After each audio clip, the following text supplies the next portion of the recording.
Coffee with Andy and Tracy. Hey, hey! Coming back at you from, where were we? Were or are? Well, we're between. We're in the Abaco Islands in the Bahamas. We were in Hope Town.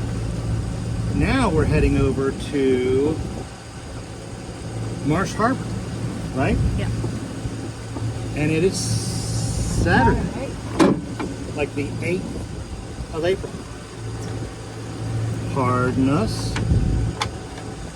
We haven't done a whole lot of these coffees lately because we've been rocking it. Still promise to put together videos from the berries, from Eleuthera, and then I'll put together a video from the Abacos. But we like it here. There's a lot of cruisers, a lot more than we've encountered anywhere else. You good? Yeah. Fair weather. We do have a blow coming up in a couple of days. And we've got a clan. We got a posse, right? Yeah, but they're Hispanic, so what are they called? El posse is a Hispanic word. Is it? Yeah. Hey!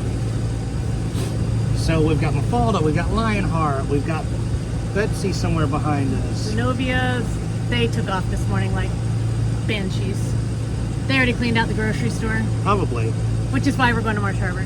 Running into Marsh Harbor because some of the boats need to just bounce through. I think we just need to pick up onions and maybe some more Johnny cakes. Yeah. And we're scoping this out because my sister will be here in a few weeks and want to know where to go pick her up. We're also doing a bunch of scouting for places to go with them. The Abacos are different than the berries and Eleuthera in that the berries were very remote and sparsely populated, a lot of trash. Eleuthera was mildly populated and completely different indigenous people than you would expect from the Abacos. Those were the shipwreck survivors from, I believe it was 1758 that were escaping Bermuda for religious prosecution. What? Persecution. They were not being prosecuted. Persecution, prosecution. They were being persecuted, not prosecuted. Maybe Well, that too. Maybe. But we've gotten to the Abacos, and it's been, I don't even know that they know about our channel. Freedom, we're not forgetting about you guys from Eleuthera. We met a bunch of these boats down in Eleuthera, and then we decided to jump up to the Abacos to see them and spend some time with them. Circling back to that storm that's coming in, we were looking at the weather, and the 50 miles from Eleuthera to the Abacos, they're talking about Monday, is it 10-foot seas or 13-foot seas? I think it was like 12 and 13. 12 and 13-foot seas, 10 foot with a 13-foot peak, and blowing 25 to 30 knots with 35-knot peaks. So what we're doing is our posse, our clan, our The tribe of teenagers. the tribe of teenagers. We need to have them come up with a name of the tribe. We'll assign them that later. The tribe of teenager boats are running into Marsh Harbor. Then we're going to go out and snorkel, or as Camden says, snarkle this afternoon. We've got one or two places that we're going to look at.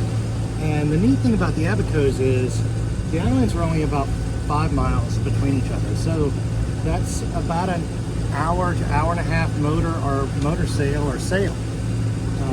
We are running our engines right now. We were idling or just above idle to charge our batteries, and we had our head sail up, our jib, and everything was going good. I looked up and the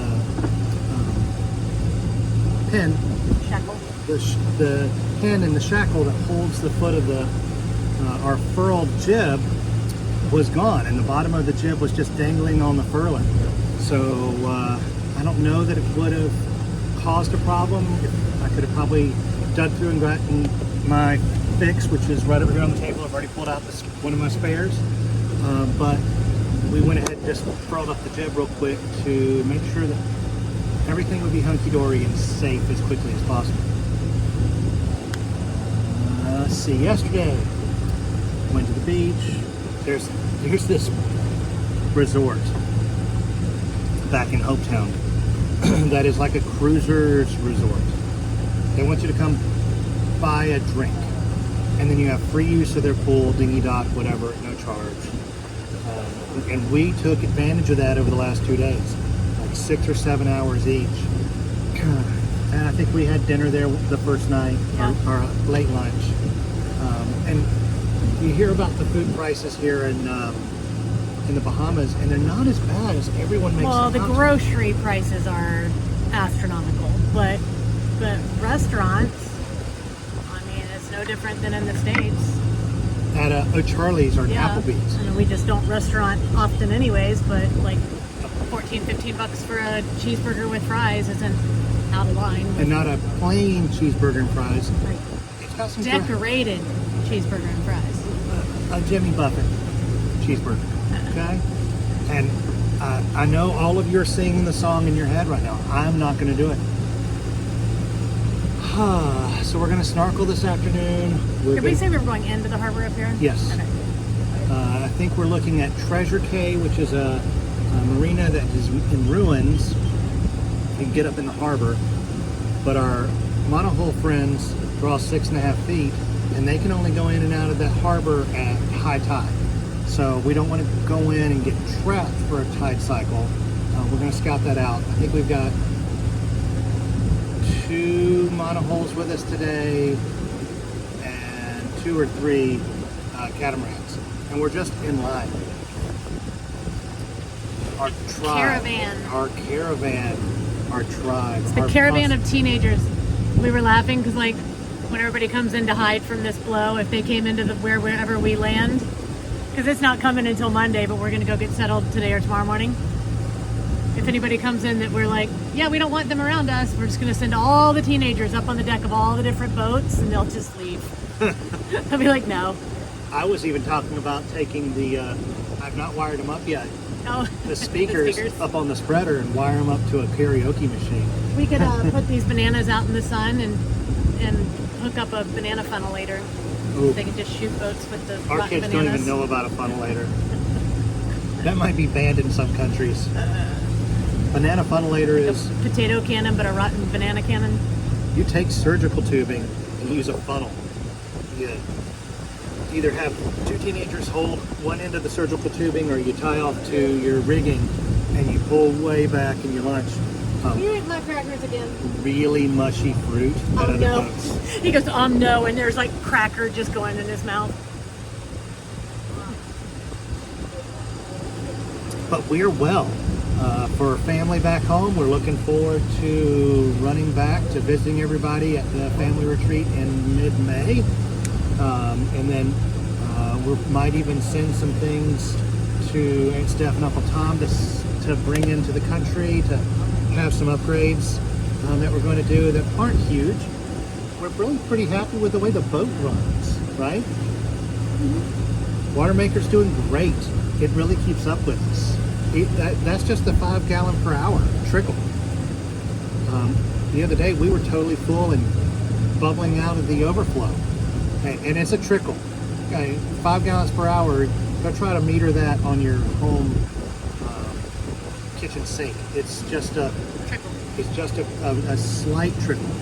So if we could find a way to put a little bit of solar up on this puppy without losing usable space.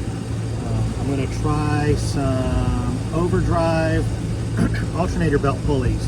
See if I can get 10 to 20% more out of these alternators without having to switch them out. That would be a really cheap upgrade. But what I've discovered, and all of you non-techies, turn off your brain for a second, They already did. is your alternator needs to operate at a certain range. And most alternators don't get happy till they're operating at about 6,000 revolutions per minute. Well, we max out below 3,000 RPMs.